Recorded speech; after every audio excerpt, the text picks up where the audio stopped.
Do these first before you start marketing on Twitter. Before you even seriously think of starting on Twitter, do these first. If you set up a website, you should have been doing these already. Just in case you are unclear on the concept or just in case you did things out of order, here are the things that you should do before you even think of marketing on Twitter. Pick your niche. It's really important to understand that if you want to be successful on the internet, you must have a laser focus on how you're going to make money. A lot of people are clueless regarding this. In fact, a lot of them think that they just need to buy a system that somebody else has built and they will make money. What they're really saying to themselves is they're too lazy to think through their online business. That's always a dangerous proposition because when you let another person do your thinking for you, you're going to have to deal with the consequences. You have to understand that when people build systems for others, they're usually trying to cut corners. They're trying to make the most amount of money with the least amount of effort. Do you think they have your best interest in mind with that attitude? Of course not. This is why it's a bad idea to let somebody else pick your business for you. You have to do it yourself. You have to know what you're doing. You have to know who you're going to be marketing to, what exactly you're going to be pushing, and how you're actually going to be making money on the internet. You can't just buy some sort of business in a box and expect everything to work out smoothly. That happy ending that you may have been dreaming of may be a very distant and even impossible dream. Why? You just didn't step up. You have to do all of this yourself. The most important is to pick a niche. A niche is a subject matter category or some sort of category for whatever collection of needs you are trying to address. What kind of problems do the products you are promoting or the website you are building address? Pick that niche. Understand how that niche compares with other niches. Understand whether it fits your amount of resources and your expectations.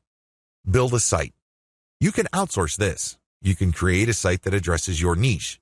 When you're building a website, you're not just putting up a nice-looking online destination. It must do something.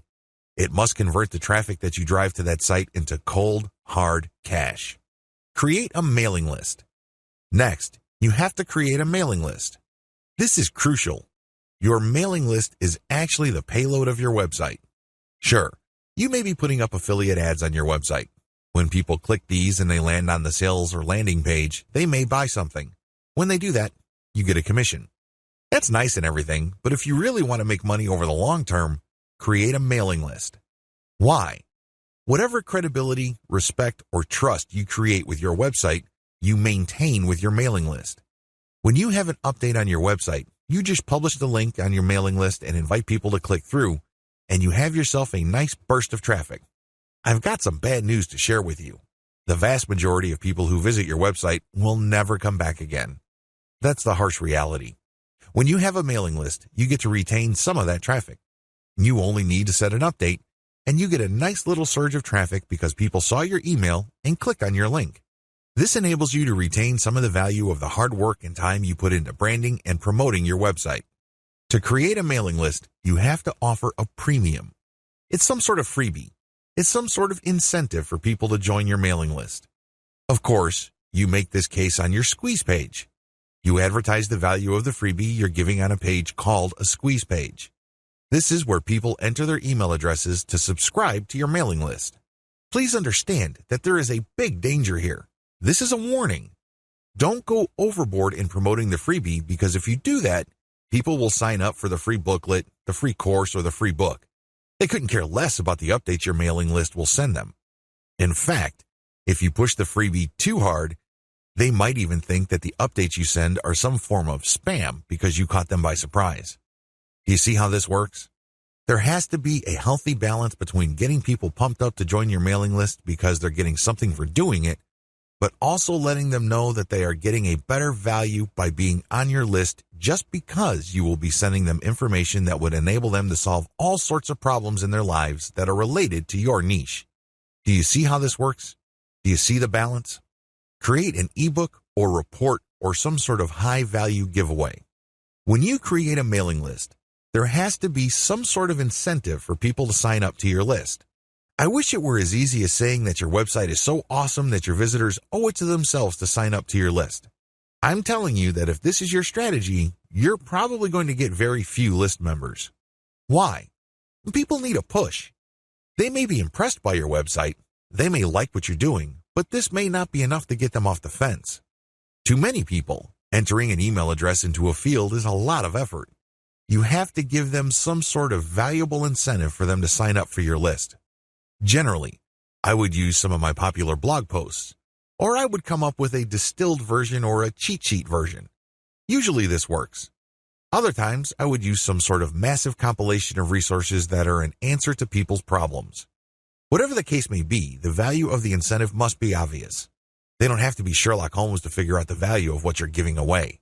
Again, to reiterate, the value must not be so big and steal so much of the spotlight that people forget that they're signing up for a mailing list. It must share equal billing with the list.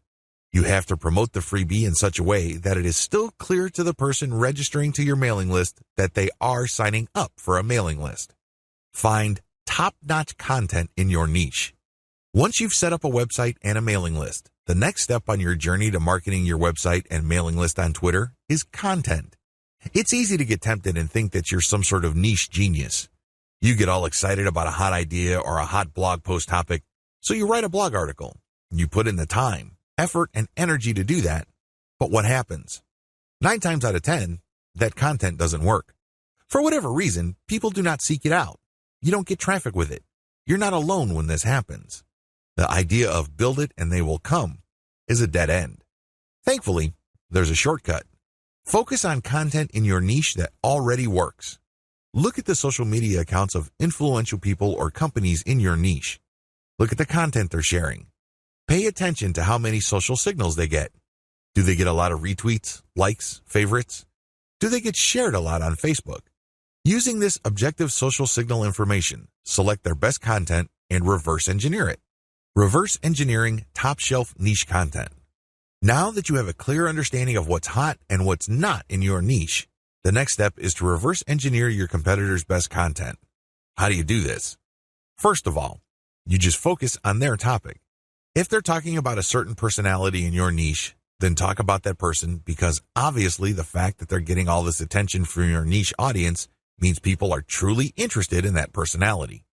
However, don't stop there. Come up with something new. Maybe interview that person directly, or maybe take some sort of controversial angle. Maybe you can give more complete information. Whatever the case may be, come up with content that is obviously superior. This is what's going to make your tweets more popular. This is what will speed your branding efforts up. I'm sorry, but if you're just going to offer the same content that everybody in your niche is already offering, there's really no reason the people you're reaching out to should follow you. Think about it. If they think that you're giving them the same stuff as other sites, why go to you? They can easily have gone to those other sites. Draw their attention based on familiar themes. Keep their attention by doing something a bit different. It doesn't have to be much. You don't have to be a hero. You don't have to go overboard. But it has to be different enough. Unfortunately, this is one of those things that you will have to figure out firsthand. You would have to do it through trial and error. You have to learn through trial and error. Set up consistent social media accounts. Now that you have followed the steps above, you can now start setting up your social media accounts. For starters, you should focus on YouTube, Google+, Facebook groups, Facebook pages, Twitter, and maybe Pinterest. Start with these. Later on, you can branch out to other social media platforms like Quora, Instagram, and others. Your social media accounts must be consistent with each other. Your headers must have the same design. Your biography and other text must have similar elements. The key here is to project consistency. Consistency indicates professionalism. You're not just some random person working out of your mom's garage putting up one random website after the other. It can also help you solidify your brand. If you make a good impression on Facebook groups and people click through to your Twitter account and they see similar messaging, they can see that you are consistent, constant, and offer different types of content. This would help them become more comfortable with your brand. This would help them view your brand as more credible. Commit to specialized content on your social media account. Here's the big danger with having many social media accounts. It's very easy to see that a lot of companies put up a presence on many different platforms. That's great and everything because you have many ways of getting new traffic. The problem is they post the same content across the board. This is a problem. When people approach your brand on Twitter, they're looking for content that is slightly different from the content they would expect on Facebook groups, your Facebook fan page, and definitely your YouTube channel. You have to be aware of these different expectations and give them what they're looking for.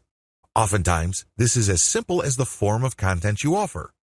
Obviously, when you're on YouTube, it would suck if you just offer blank videos of somebody reading your articles. That's not going to work.